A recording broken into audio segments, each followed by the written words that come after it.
السلام علیکم ورحمۃ اللہ وبرکاتہ۔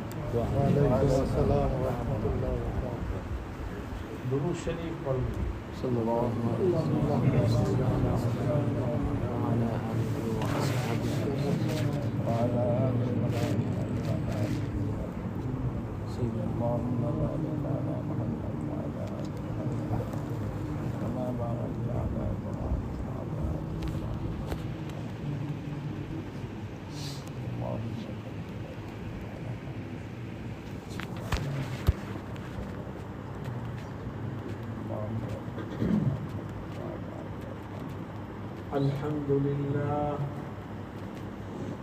الحمد لله نحمده ونستعينه ونستغفره ونؤمن به ونتوكل عليه ونعوذ بالله من شرور أنفسنا ومن سيئات أعمالنا من يهده الله فلا مضل له ومن يضلله فلا هادي له ونشهد أن لا إله إلا الله وحده لا شريك له ونشهد أن سيدنا ونبينا وشفيعنا وسندنا ومولانا محمدا عبده ورسوله صلى الله تعالى عليه وعلى آله وصحبه وبارك وسلم. أما بعد، أعوذ بالله من الشيطان الرجيم. بسم الله الرحمن الرحيم. هو الذي أرسل رسوله بالهدى ودين الحق ليظهره على الدين كله ولو كره المشركون. صدق الله مولانا العظيم. حضرات علماء کرام، مجلس تحفظ ختم نبوت لندن کے ذمہ داران اور دوستوں اور ساتھیوں، آج کے اس پروگرام کا جو موضوع ہے وہ بڑا اہم ہے۔ ہم اللہ کے نبی حضرت محمد مصطفیٰ صلی اللہ علیہ وسلم کے نام پر یہاں جمع ہیں۔ ہو سکتا ہے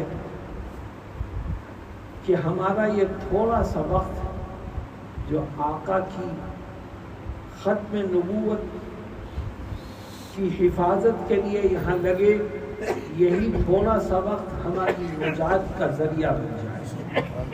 جس کے دل میں آقا کی محبت ہوگی، جس کے دل میں آقا کے لیے پیار ہوگا، وہ اپنی زندگی کے لمحات میں سے، اپنی مصروفیات میں سے تھوڑا سا وقت نکال کر اس طرح کی مجلسوں میں شریک ہونا اپنے لیے فخر اور کامیابی کا ذریعہ سمجھے گا۔ میرے دوستوں اور ساتھیوں، ایک بات کو سمجھنے کی کوشش کرو کہ ختم نبوت کا مطلب کیا ہے۔ بہت سے نبی آئے، تقریباً 1,24,000 انبیاء کرام کم و بیش اس دنیا میں آئے۔ پھر آخر میں حضرت محمد مصطفیٰ صلی اللہ علیہ وسلم تشریف لائے۔ ہر نبی کے ماننے والوں کے لیے ضروری تھا کہ وہ اپنے زمانے کے نبی پر ایمان لائیں اور اس کو سچا نبی مانیں، لیکن اس آخری امت کے لیے صرف اتنا ہی کافی نہیں ہے۔ آپ کو دو باتیں ماننی پڑیں گی۔ ہم حضرت محمد صلی اللہ علیہ وسلم پر ایمان لاتے ہیں، وہ اللہ کے سچے نبی ہیں، اور اسی کے ساتھ ساتھ ایک دوسری چیز بھی ہے جو ماننی پڑے گی، اور وہ یہ ہے کہ ہم اس بات پر ایمان لاتے ہیں کہ آپ آخری نبی ہیں، آپ کے بعد اب کوئی نبی نہیں آئے۔ میرے دوستوں اور ساتھیوں، اللہ رب العزت نے شریعت اسلامیہ کے ذریعے جو احکامات ہم کو دیے ہیں ان کی دو قسمیں ہیں۔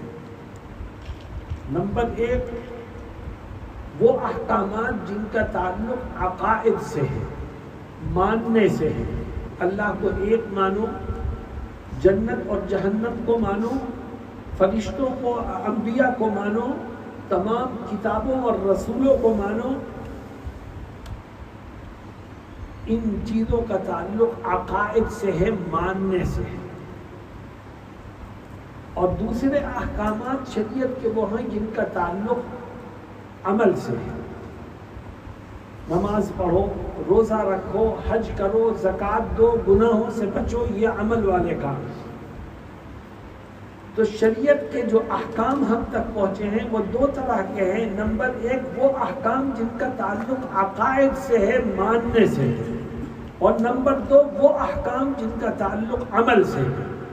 ان دونوں میں تھوڑا سا فرق ہے، کہنے کو تھوڑا سا فرق ہے، لیکن وہ فرق زمین و آسمان سے بڑا فرق ہے۔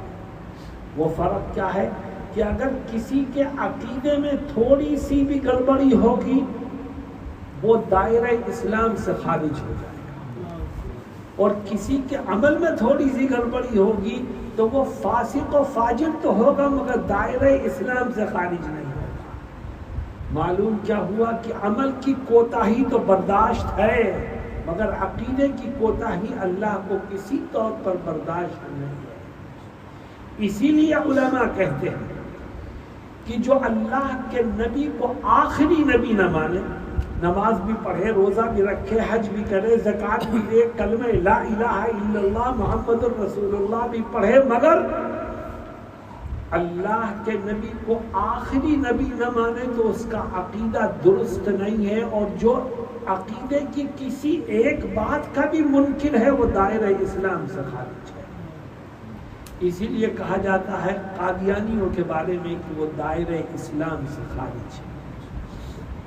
میرے دوستوں اور ساتھیوں، نبی کریم صلی اللہ علیہ وسلم کو خدا نے یہ اعزاز عطا فرمایا کہ اے نبی، اب قیامت تک سکہ چلے گا تو صرف آپ کا چلے گا۔ اے نبی، اب قیامت تک کلمہ پڑھا جائے گا تو صرف آپ کا پڑھا جائے گا۔ اے نبی، اب قیامت تک اگر نبوت باقی رہے گی تو صرف آپ کی باقی رہے گی۔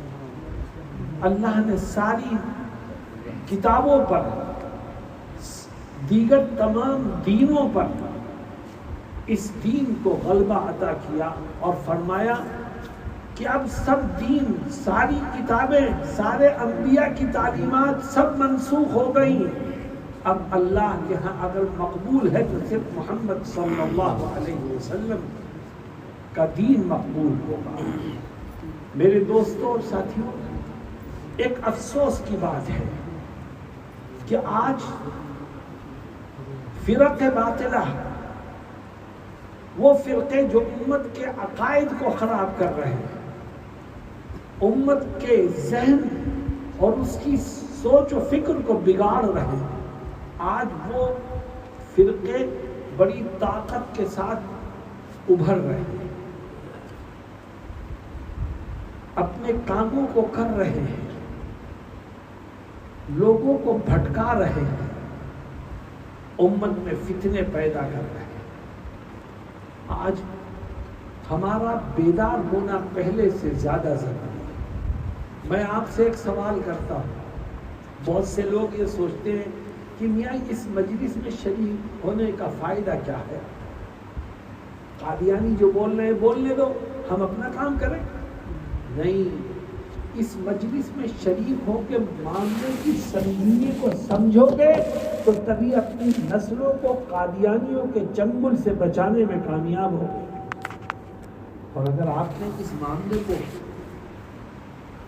ہلکا سمجھا، اس کے لیے وقت نہیں نکالا اور اس کی اہمیت کو نہیں سمجھا تو ڈرو کہیں آپ کی آنے والی نسلوں میں قادیانی پیدا نہ ہو جائے، ڈرو کہیں جہنم میں جانے والے لوگ آپ کے گھروں میں جنم نہ لینے لگے، ڈرو کہیں نبی سے بغاوت کرنے والے لوگ ہماری نسلوں میں پیدا نہ ہو جائیں۔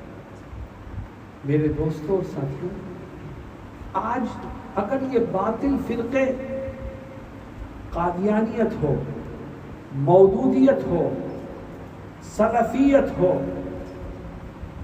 یہ تمام باطل فرقے اگر آج اپنے پیروں کو پھیلا رہے ہیں تو اس میں بہت بڑی وجہ ہماری اور آپ کی کوتاہی ہے۔ ہم نے غلط کو غلط کہنا چھوڑ دیا ہے، ہم نے امت کو صحیح بات بتانا چھوڑ دیا ہے، اور خاص طور پر علماء کرام کی ذمہ داری ہے کہ وہ ہر باطل فرقے کا تعاقب کرے اور دین کی صحیح شکل و صورت امت کے سامنے پیش کرے، اور جو علماء کے ساتھ جڑیں گے انہیں بھی دین کی سمجھ انشاءاللہ خدا کی طرف سے عطا کر دی جائے گی۔ علماء کرام کی ذمہ داری ہے کہ سال میں صرف ایک دن مجلس تحفظ ختم نبوت کے تحت جلسہ تحفظ ختم نبوت کو کرنا یہ کسی طور پر کافی نہیں ہوگا۔ آپ اس پیغام کو جو اس مجلس سے امت کو پیش کیا جا رہا ہے، اس پیغام کو ملک کی ہر مسجد میں پہنچائیں، ہر آبادی میں پہنچائیں، مسلمانوں کے ہر گھر میں پہنچائیں، تبھی آپ اپنی ذمہ داری کو ادا کرنے میں کامیاب ہوں گے۔ سال میں ایک جلسہ کر لینا، یاد رکھیے، اس فتنے کے تعاقب کے لیے کافی نہیں ہے۔ حضرت محمد مصطفیٰ صلی اللہ علیہ وسلم ایک حدیث شریف میں علماء کرام کی ذمہ داریوں کو بیان کرتے ہیں، اور دیکھو آقا کتنی اہمیت سے علماء کی ذمہ داری کو بیان کرتے ہیں۔ آج ہم نے اپنے کام کو چھوڑ دیا ہے اور دوسرے کاموں کی طرف ہم متوجہ ہوئے۔ اللہ کے نبی حضرت محمد مصطفیٰ صلی اللہ علیہ وسلم فرماتے ہیں، يحمل هذا العلم من كل خلف عدوله ينفون عنه تحريف الغالين وانتحال المبطلين وتأويل الجاهلين أو كما قال صلی اللہ علیہ وسلم۔ میرے دوستوں اور خاص طور پر دین کے خادموں سے میں مخاطب ہوں، حضرات علماء کرام کو توجہ چاہتا ہوں کہ ایک ہے اشاعت دین کا کام اور دوسرا ہے تحفظ دین کا کام۔ یہ بات یاد رکھیے کہ اشاعت دین کا کام ہر مسلمان کر سکتا ہے، چاہے عالم ہو چاہے غیر عالم ہو، چاہے وہ کسی مدرسے کا فارغ ہو چاہے نہ ہو۔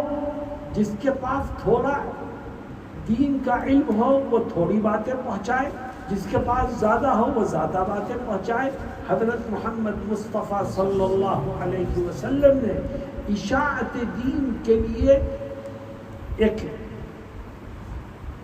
نمونہ پیش کر دیا ہے اور فرمایا بلغوا عنی ولو آیۃ، تم میری طرف سے دین کی باتیں پہنچاؤ، اگر تمہیں ایک ہی بات معلوم ہو، ایک ہی آیت معلوم ہو، تھوڑی سی بات تم جانتے ہو، تم اسی کو عام کرنے کی کوشش کرو۔ معلوم یہ ہوا کہ اشاعت دین کے لیے انسان کا عالم ہونا ضروری نہیں ہے، لیکن اس کے برخلاف دوسرا کام ہے حفاظت دین کا۔ حفاظت دین کے لیے عالم ہونا ضروری ہے، اور عالم کی اصل ذمہ داری اشاعت کی نہیں ہے، اس کی اصل ذمہ داری حفاظت دین کی ہے۔ اشاعت بھی کرے مگر حفاظت کو نہ چھوڑے، کیونکہ حفاظت دین کا کام غیر عالم نہیں کر سکتا۔ اسے نہیں پتا قرآن و حدیث کے دلائل کیا ہیں جن کی وجہ سے غیر مقلدین کا ہم مقابلہ کریں، قادیانیوں کا مقابلہ کریں، مودودیوں کا مقابلہ کریں۔ دلائل تو قرآن و حدیث کے علماء ہی کے ہاتھ میں ہیں۔ اس لیے نبی کریم صلی اللہ علیہ وسلم فرماتے ہیں يحمل هذا العلم من كل خلف عدول، اس علم کو اپنے جانشینوں سے، اپنے بڑوں سے، ان کے صحیح اور قابل لائق جانشین حاصل کرتے ہیں۔ علم دین کو اپنے بڑوں سے لائق اور قابل جانشین حاصل کرتے ہیں، اور پھر کیا کرتے ہیں؟ ینفون عنہ تحریف الغالی۔ پہلا کام، تین کام ذکر کیے جا رہے ہیں کہ وہ تینوں کا تعلق حفاظت دین سے ہے۔ فرماتے ہیں پہلا کام اس عالم کا ہے ینفون عنہ تحریف الغالین، جو لوگ دین میں غلو کر کے اس کی شکل کو بدلنا چاہتے ہیں، ان کا مقابلہ کر کے غلو کرنے والوں کو کی تردید کرے اور دین کی صحیح شکل و صورت امت کے سامنے پیش کر دے۔ ینفون عنہ تحریف الغالین وانتحال المبطلین، اور دین کی صحیح شکل و صورت امت کے سامنے پیش کرے اور باطل پرستوں کا مقابلہ کر کے ان کی بہترین تردید کرے، ان کو آگے بڑھنے کا موقع نہ دے، اور ان کی غلطیوں کو امت کے سامنے پیش کر کے امت کو بھٹکنے سے بچانے کی کوشش کرے۔ وتأویل الجاہلین، اور جاہلانہ تعویلات کر کے لوگوں کو ورغلانے والوں کا مقابلہ کرے اور ان کی غلط باتوں کو واضح کر کے دین کی صحیح شکل و صورت امت کے سامنے پیش کرے۔ میرے دوستو، یہ علماء کی ذمہ داری ہے، دین سے جڑے ہوئے لوگوں کی ذمہ داری ہے کہ مل جل کر باطل فرقوں کا مقابلہ کریں اور کسی صورت میں ان کو کامیاب نہ ہونے دیں۔ لیکن یہ علماء اپنے کاموں میں کب کامیاب ہوں گے؟ جب پبلک کا ساتھ ان کو ملے گا، جب آپ ان کا تعاون کریں گے، جب آپ ان کی آواز پر جمع ہوں گے، جب آپ ان کے ہاتھ پیر بننے کی کوشش کریں گے، جب آپ ان کو اپنا بھرپور تعاون دیں گے، تو انشاءاللہ یہ اپنے کام میں اپنی ذمہ داریوں کو ادا کرنے میں کامیاب ہو جائیں گے۔ میں آپ سے یہ کہتا ہوں کہ حضرت نبی کریم صلی اللہ علیہ وسلم سے سچی عقیدت اور حقیقی محبت کا تقاضا یہ ہے کہ اپنے گھروں کے بچوں کو، بچیوں کو، عورتوں کو، رشتہ داروں کو جمع کر کے یہ پیغام ان تک پہنچاؤ کہ ہمارے لیے جس طرح اللہ کو ایک ماننا ضروری ہے، نبی کریم علیہ السلام کو سچا رسول ماننا ضروری ہے، اسی طرح آپ کو اللہ کا آخری نبی ماننا بھی ضروری ہے۔ اگر ہم نے اس میں کوتاہی کی تو ہمارا ایمان چلا جائے گا اور عقیدہ خراب ہو جائے گا، جس کی وجہ سے انسان دائرہ اسلام سے خارج ہو جائے گا۔ لیکن میرے دوستوں اور ساتھیوں، میں ایک بات اور کہتا ہوں، میں ہندوستان میں ہوں، آپ انگلینڈ میں ہیں، لندن میں ہیں، ہم جن ملکوں میں رہتے ہیں ان ملکوں کے جو رولز ہیں، جو قوانین ہیں، ہمیں ان کا خیال رکھنا بھی ضروری ہے۔ غلط کو غلط کہو، لیکن قانون کو اپنے ہاتھ میں مت لو۔ باطل فرقوں کی تردید کرو، مگر قانون کے دائرے سے اوپر اٹھ کر کوئی ایسی حرکت مت کرو کہ ملکی قانون کے حساب سے آپ کو مجرم قرار دیا۔ اگر آپ نے جوش میں آ کر کوئی ایسی حرکت کی تو یاد رکھو آپ پکڑ میں آؤ گے، اور جن کے خلاف آواز بلند کر رہے ہو حکومت ان کی حمایت میں کھڑی ہو جائے گی۔ ہندوستان میں بھی اس طرح کے حالات پیش آتے تھے تو علماء نے پبلک کو سمجھایا کہ ہمارا مقصد کیا ہے۔ ہمارا مقصد جھگڑا کرنا نہیں ہے، ہمارا مقصد قانون کو ہاتھ میں لینا نہیں ہے، ہمارا مقصد لڑائی اور انتشار کرنا نہیں ہے۔ ہمارا مقصد صرف یہ ہے کہ ہم اپنی قوم کو بیدار کریں تاکہ ہماری قوم اور آگے آنے والی ہماری نسلیں باطل فرقوں کے دھوکے میں آ کر اپنے ایمان کا سودا نہ کر بیٹھے، ایمان کو ضائع نہ کر بیٹھے، اور ان کے دھوکے میں آ کر کے اپنے عقیدے کو خراب کرنے والے نہ بن جائیں۔ مجھے خوشی ہے اس بات کی کہ آج کا یہ پروگرام لندن میں ہو رہا ہے، اور لندن جیسے شہر میں جو قادیانیوں کا مرکز کہلاتا ہے، جہاں ان کی ہائی کمان اور ان کا مین پاور جہاں موجود ہے، وہاں آپ کھڑے ہو کر ان کو غلط کہہ رہے ہو اور امت مسلمہ کو ان سے بچنے کی تلقین کر رہے ہو، یقیناً یہ آج وقت کا ایک اہم تقاضا ہے اور اہم آواز ہے جس کو آپ لگا رہے ہیں۔ اور میرے دوستوں اور ساتھیوں، اس آواز کو لگاؤ، مگر صرف اس مسجد تک نہیں، صرف سال میں ایک مرتبہ نہیں، آپ ہر مسجد میں پہنچیے اس آواز کو لے کر، اور سال بھر اس پر کام کیجیے، لوگوں کو بتائیے اور ان کے عقیدوں کو درست کرنے کی فکر کیجیے۔ آخر میں ایک پیغام دے کر کے آپ سے رخصت ہوں۔ میرے دوستوں اور ساتھیوں، حضرت محمد مصطفیٰ صلی اللہ علیہ وسلم سے ہمیں اور آپ کو سچی عقیدت اور حقیقی محبت ہونی چاہیے، اور ہمیں یقین ہے کہ آپ کے دل میں آقا کی محبت ہے۔ اللہ تعالیٰ اس محبت میں اضافہ فرمائے۔ لیکن محبت کا مطلب کیا ہے؟ محبت کہتے کسے ہیں؟ آؤ ہم اس کو سمجھنے کی کوشش کریں۔ صرف زبان سے یہ کہہ دینا کہ مجھے آقا سے محبت ہے، یہ انسان کے سچا ہونے کے لیے کافی نہیں ہے۔ محبت کرنے میں سچا کون ہے؟ محبت کرنے میں سچا وہ ہے جو اللہ کے نبی سے محبت رکھے، اور جب اس کی خواہش نبی کے کسی حکم سے ٹکرائے تو وہ اپنی خواہش کو چھوڑ دے اور نبی کریم صلی اللہ علیہ وسلم کی سنت پر اور آپ کی تعلیمات پر عمل کرے۔ آپ کی سنت کو چھوڑ کے آپ کی تعلیمات پر جو عمل کرے گا، در حقیقت وہی آپ سے محبت کرنے والا بنے گا۔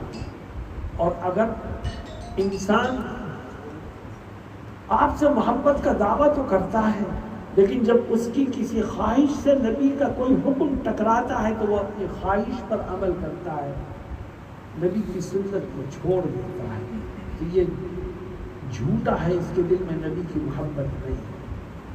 میں نے ابھی کل یا پرسوں ایک جگہ ایک واقعہ سنایا تھا، میں آپ کو بھی سناتا ہوں تاکہ اللہ کے نبی علیہ السلام سے سچی محبت کرنے والے ہم بن جائیں۔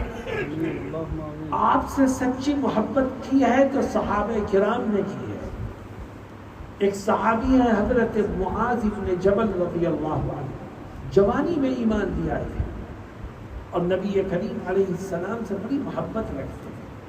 ایک دن اللہ کے نبی علیہ السلام نے ان کو بلایا اور کہا، اے معاذ تم یمن چلے جاؤ، میں تمہیں یمن کا گورنر بنا کے یمن بھیجتا ہوں، وہاں کی حکومت، وہاں کا اقتدار میں تمہارے حوالے کرتا ہوں۔ لوگوں نے دیکھا کہ معاذ کی آنکھوں میں آنسو آ گئے، چہرے پر غم کے آثار نمایاں ہونے لگے۔ ساتھیوں نے کہا، معاذ یہ تو خوشی کا موقع ہے کہ تمہیں یمن کی گورنری اور اقتدار مل رہا ہے، تمہاری آنکھوں میں آنسو کیوں ہے؟ تم پریشان کیوں ہوتے ہو؟ تو میرے دوستوں اور ساتھیوں، حضرت معاذ بن جبل رضی اللہ عنہ نے جو جواب دیا وہ دل تھام کے سننے کے قابل ہے۔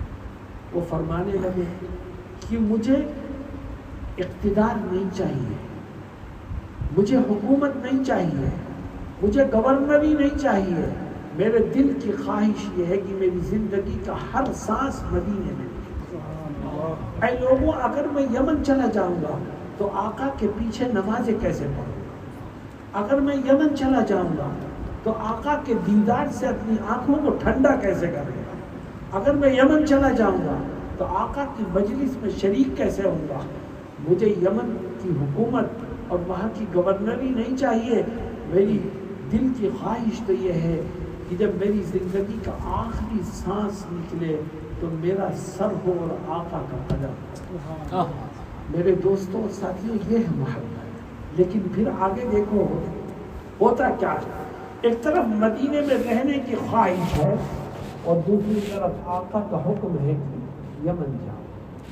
لوگوں نے دیکھا کہ معاذ گئے گھر اور تھوڑی دیر میں گھر سے آئے اور کہنے لگے آقا میں یمن جانے کے لیے تیار ہو کر آ گیا.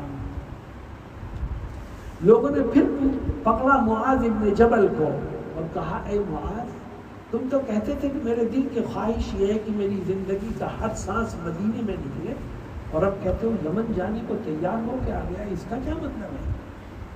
تو میرے دوستوں حضرت معاذ ابن جبل نے جو جواب دیا ہے وہ ہم سب کو راستہ دکھاتا ہے.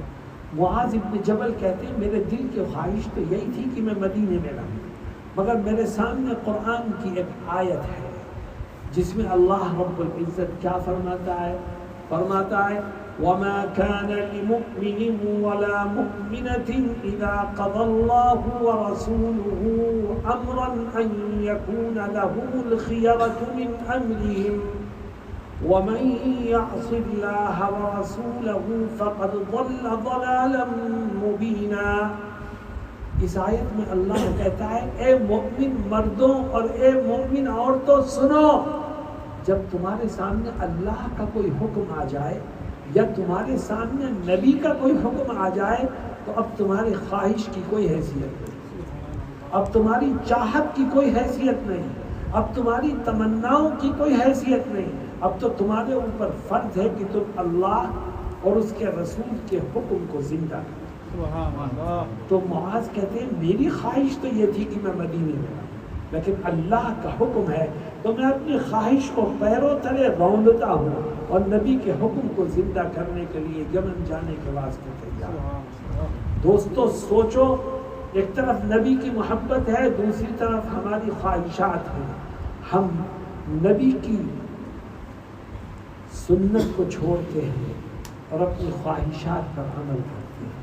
صبح سے شام تک کتنی سنتوں کو ہم اپنی خواہشات کی دہلیز پر ذبح کر رہے ہیں اور وہ کرتے ہیں جو ہمارا جی چاہتا ہے. یہ نبی سے محبت ہے؟ کتنے ساتھی یہاں بیٹھے ہیں جن کے چہروں پر داڑھیاں نہیں ہیں, یہ نبی سے محبت ہے؟ ان کے دشمنوں جیسا چہرہ ہم نے بنا رکھا ہے. شادی بیاہ میں اپنی منمانے انداز سے ہم اپنے بچوں کے نکاح کرتے ہیں, یہ نبی سے محبت ہے کہ دوسروں کی نقل اتار کے ہم اپنے آپ کو ماڈرن بنانے کی کوشش کرتے ہیں؟ حضرت معاذ ابن جبل اب جاتے ہیں, آقا سے ملاقات کرنے آتے ہیں, کہتے ہیں حضور میں یمن جاتا ہوں, آگے بڑھ کے مسافہ کرنا چاہیں گے. آقا کہتے ہیں نہیں معاذ چلو میں تمہیں چھوڑ دیا. آپ مسجد نبوی کے گیٹ سے باہر نکلے, پوچھا معاذ سواری کہاں ہے؟ کہا حضور یہ گھوڑا کھڑا ہے. اور میں معاذ بیٹھو اس پر. معاذ گھوڑے پر ہیں, آقا نیچے. گھوڑا آہستہ آہستہ چلا, آقا بھی چل رہے. چلتے ہوئے ایک جملہ ایسا ارشاد فرمایا کہ معاذ ابن جبل کے صبر کے تمام بندھن ٹوٹ گئے اور چیخ مار کے رو پڑے. کہنے لگے یا معاذ لعلک ان لا تلقانی بعد عامی هذا ولعلک ان تمر على قبری او على مسجدی او کما قال صلی اللہ علیہ وسلم. فرمایا اے معاذ ہو سکتا ہے کہ یہ میری اور تمہاری آخری ملاقات ہو. اللہ اکبر. معاذ کا دل تو پہلے سے دکھا ہوا تھا. فرماتے ہیں اے معاذ ہو سکتا ہے کہ اب تم مجھے نہ پاؤ, یمن سے واپس آؤ تو شاید تم میری قبر ہی کی زیارت کر سکو گے, مجھے نہیں پاؤ. حضرت معاذ ابن جبل رضی اللہ عنہ یہ سن کر کے چیخ مار کے روئے. تو آقا نے اپنا چہرہ ان کی طرف سے پھیر لیا اور ایک جملہ ایسا فرمایا جو رہتی دنیا تک آنے والے امت کے ہر فرد کے لیے دلاسا ہے, امید ہے, کامیابی کی کرن ہے. آپ نے کیا کہا ان سے؟ انہیں تسلی دی اور فرمایا یا معاذ ان اول الناس بی المتقون حیث كانوا ومن كانوا او کما قال صلی اللہ علیہ وسلم. فرمایا معاذ تم پریشان مت ہو, تم اس لیے پریشان ہو رہے ہو کہ میں مدینے میں ہوں, تم یمن میں ہو, مجھ میں اور تم میں دوری ہو رہی ہے, اس لیے تم پریشان ہو. تو سنو, دنیا کا کوئی بھی انسان دنیا کے کسی بھی گوشے میں رہے گا, اگر وہ تقوی اور اللہ کی ڈر کے ساتھ زندگی گزارے گا، تقوی و طہارت کی زندگی گزارے گا، چاہے وہ کوئی بھی ہو اور دنیا کے کسی بھی گوشے میں ہو، جو تقوی اور طہارت کی زندگی گزارے گا وہ ہمیشہ مجھ کو اپنے سے قریب ہی پائے۔ سبحان اللہ۔ تم یمن ہو، میں مدینے میں ہوں، تمہاری زندگی تقوی والی ہو، پرہیزگاری والی ہو، سنتوں پر عمل والی ہو، تو تم ہمیشہ مجھ کو اپنے سے قریب ہی پاؤ۔ میرے دوستو، یہ اس مجلس کا سب سے اہم پیغام ہے کہ نبی کی تعلیمات پر عمل کرو، ان کی سنتوں پر عمل کرو، اپنی خواہشات کو چھوڑو، اور یاد رکھو جب سنتوں پر عمل کرو گے، تعلیمات پر عمل کرو گے، تو رحمت للعالمین کی توجہ ہمیشہ آپ کو حاصل رہے گی، اور دنیا کی کوئی طاقت آپ کو مغلوب کرنے میں، ناکام کرنے میں کامیاب نہیں ہو سکتی۔ اللہ رب العزت مجھے اور آپ کو کہنے اور سننے سے زیادہ عمل کی توفیق سے مالا مال فرمائے۔ وآخر دعوانا ان الحمد للہ رب العالمین۔